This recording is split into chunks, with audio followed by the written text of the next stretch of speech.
Welcome back to Whispers in the Dark, the place where real-life nightmares, urban legends, and unexplained encounters come alive. Tonight, we journey to what should have been paradise, the sun-drenched, tranquil Gingerbread Islands of the Bahamas, where a peaceful sunset walk unveiled a creature of pure, skeletal dread. Make sure to hit that subscribe button and ring the bell so you don't miss our next terrifying tale.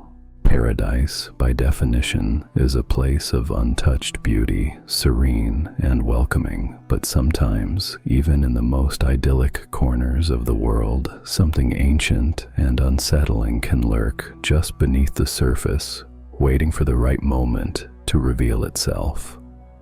This is the story of such an encounter, one that unfolded a few years ago, around 2018, on the deceptively charming Gingerbread Islands in the Bahamas. My best friend Alex and I were visiting the islands, indulging in a much-needed escape from the grind of everyday life. We'd spent our days swimming in the impossibly clear turquoise waters, exploring vibrant coral reefs, and enjoying the laid-back island atmosphere. One late afternoon, as the intense heat of the day began to mellow, we decided on a spontaneous walk. We'd spotted a winding trail leading into a wooded area, a path less traveled, promising a secluded view of the sunset.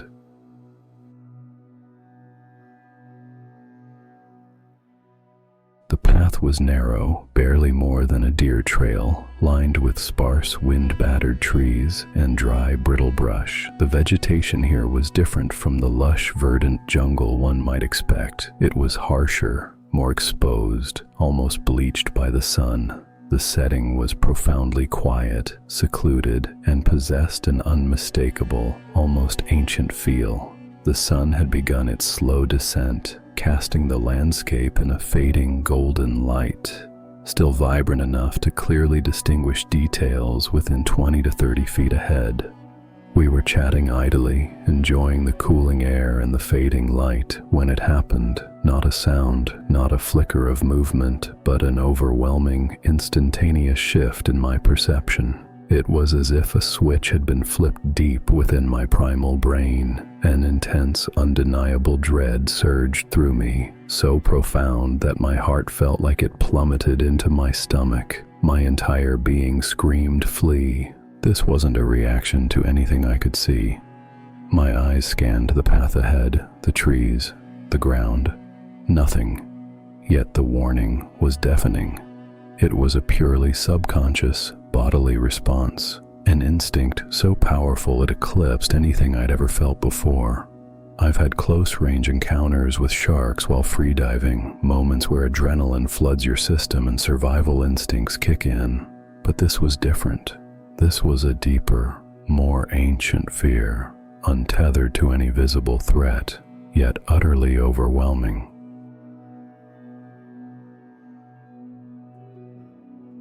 Alex, walking a few steps ahead, hadn't noticed my sudden change. He was still pointing out a unique plant, oblivious. I wanted to tell him, to voice the chilling sensation, but no words would form. My mouth was dry, my throat constricted. I felt paralyzed by an unseen terror. We rounded a gentle bend in the trail, and the path opened into a small, sun-dappled clearing.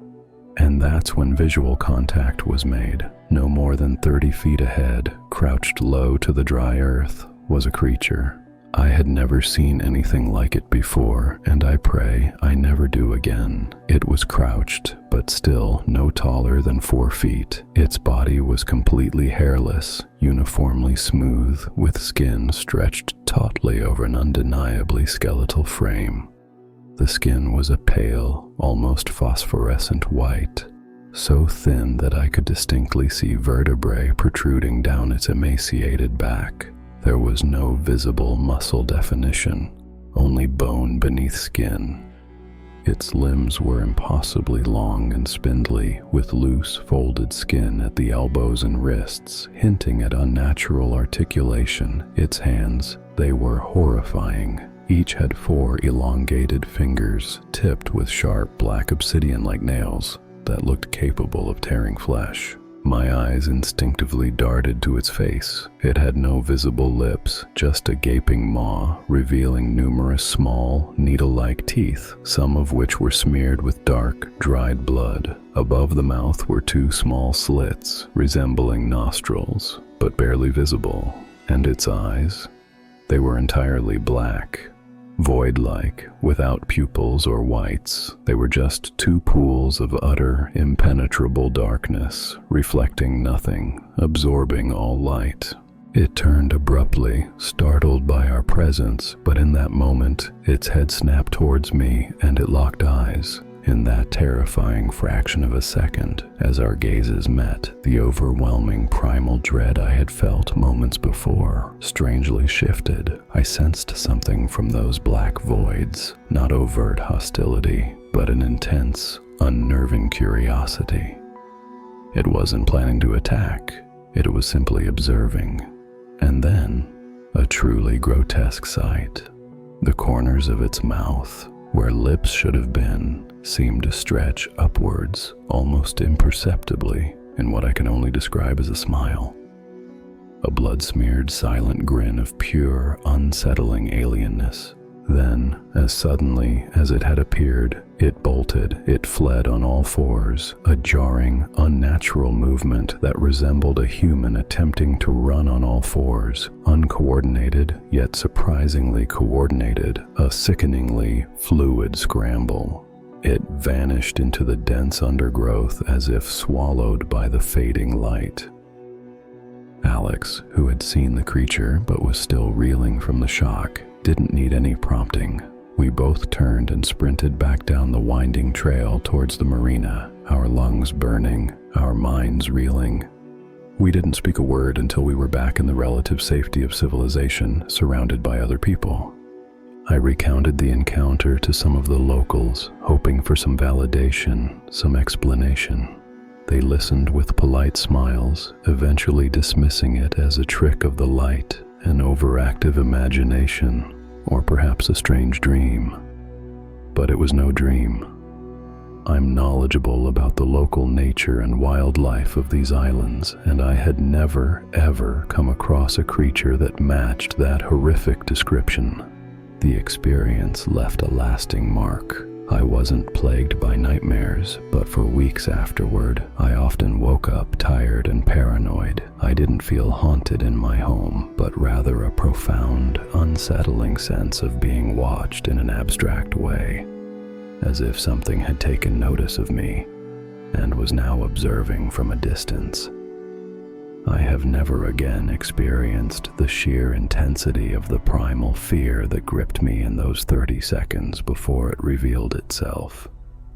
To this day, the image of that pale, skeletal creature with its black, void-like eyes and blood-smeared smile is burned into my memory. It was an anomaly, a creature from a nightmare made real, lurking in the forgotten corners of a beautiful paradise.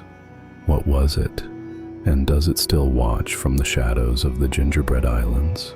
And that's where our chilling encounter with the pale watcher of the Gingerbread Islands comes to its unsettling close. A creature of nightmare, forever lurking in the memory of a beautiful, yet secretly terrifying, paradise.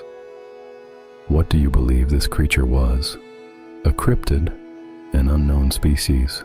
Or something else entirely? Let me know your theories and thoughts in the comments below. I read every single one. If this story sent a shiver down your spine, please show your support by hitting that like button to make sure you never miss another whisper from the dark. Subscribe to the channel and ring that notification bell. And if you know someone who loves a good scare, share this unforgettable tale with them. Until next time, when you seek paradise, remember, sometimes something else is watching.